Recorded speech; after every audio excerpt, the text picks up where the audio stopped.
Hi friends, ಈ ವಿಡಿಯೋದಲ್ಲಿ ನಾನೇನು ಹೇಳ್ಕೊಡ್ತಾ ಇದ್ದೀನಿ ಅಂದರೆ ಆರ್ಡಿನೋ ಥ್ರೂ ನಾವು ಎಲ್ ಇ ಡಿನ ಹೇಗೆ ಬ್ಲಿಂಕ್ ಮಾಡಬೇಕು ಅನ್ನೋದನ್ನು ಹೇಳ್ಕೊಡ್ತಾ ಇದ್ದೀನಿ. ಇದು ಎಲ್ ಇ ಡಿ ಇದೆ ಅಲ್ವಾ, ಈ ಎಲ್ ಇ ಡಿನ ನಾವು ಆರ್ಡಿನೋ ಪ್ರೋಗ್ರಾಮ್ ಮಾಡಿ ಹೇಗೆ ಬ್ಲಿಂಕ್ ಮಾಡೋದು ಅನ್ನೋದನ್ನು ಈ ವಿಡಿಯೋದಲ್ಲಿ ಹೇಳ್ಕೊಡ್ತಾ ಇದ್ದೀನಿ. ಫಸ್ಟ್ ಆಫ್ ಆಲ್ ನಾವೇನು ಮಾಡಬೇಕು ಅಂದರೆ ಆರ್ಡಿನೋ ಇವಿನ್ನೋ ಪ್ರೋಗ್ರಾಮ್ನ ನಮ್ಮ ಮೊಬೈಲಲ್ಲಿ ಅಥವಾ ಲ್ಯಾಪ್ಟಾಪಲ್ಲಿ ನಾವು ಡೌನ್ಲೋಡ್ ಮಾಡ್ಕೋಬೇಕು.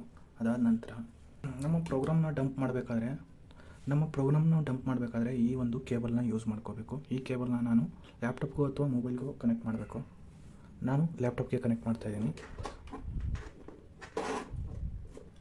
ಈ ಒಂದು ಪೋರ್ಟ್ಗೆ ನಾವು ಕನೆಕ್ಟ್ ಮಾಡಬೇಕು. ಓಕೆ, ನಮ್ಮ ಆರ್ಡಿನೋ ಈಗ ಆನ್ ಆಗಿದೆ. ಸೊ ನಾನೀಗ ಈ ಎಲ್ ಇ ಡಿ ಬ್ಲಿಂಕ್ ಆಗೋಕ್ಕೆ ಏನು ಮಾಡಿದ್ದೀನಿ ಅಂದರೆ ಪಿನ್ ನಂಬರ್ 13ಗೆ ನಾನು ಅಸೈನ್ ಮಾಡ್ತಾಯಿದ್ದೀನಿ. ಸೊ ನಾನು ಇದು ಬ್ರೆಡ್ ಬೋರ್ಡಲ್ಲಿ ಈ ಲೈನ್ಸ್ ಏನಿರುತ್ತಲ್ಲ, ಪಾಸಿಟಿವ್ ನೆಗೆಟಿವ್ ಕೊಟ್ಟರೆ ಇದು ಎಲ್ಲ ಲೈನ್ಸ್ಗೂ ಬರುತ್ತೆ, ಇಲ್ಲಿ ಒಂದೊಂದು ಲೈನ್ಗೆ ಮಾತ್ರ ಬರುತ್ತೆ.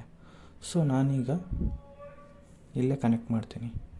ಫಸ್ಟು ನಾವು ಪೊಲಾರಿಟಿನ ನೋಡ್ಕೋಬೇಕು. ಎಲ್ ಇ ಡಿದು ಉದ್ದ ಇರೋದು ಪಾಸಿಟಿವ್ ಆ್ಯಂಡ್ ಇದು ನೆಗೆಟಿವ್. ಸೊ ನಾನೀಗ ಆರ್ಡಿನೋ ಅಲ್ಲಿ 13 ಪಿನ್ಗೆ ಡಿಜಿಟಲ್ ಪಿನ್ಗೆ ಅಸೈನ್ ಮಾಡ್ತಾಯಿದ್ದೀವಿ. ಸೊ ಇಲ್ಲಿಂದ ನಾವು ಕೌಂಟ್ ಮಾಡಬೇಕು. ಮತ್ತು ನಮಗೆ ಅದರ ಪಕ್ಕದಲ್ಲೇ ಗ್ರೌಂಡ್ ಇದೆ. ಸೊ ಗ್ರೌಂಡಿಗೆ ಕನೆಕ್ಟ್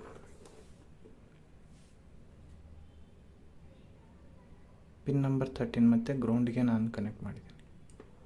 ಸೊ ಇವಾಗ ಈ ಎಲ್ ಇ ಡಿ ಬ್ಲಿಂಕ್ ಆಗಬೇಕು. ನಾನು ಲ್ಯಾಪ್ಟಾಪಲ್ಲಿ ಬರೆದಿರೋ ಪ್ರೋಗ್ರಾಮ್ನ ನನ್ನ ಬೋರ್ಡಿಗೆ ಡಂಪ್ ಮಾಡ್ತೀನಿ.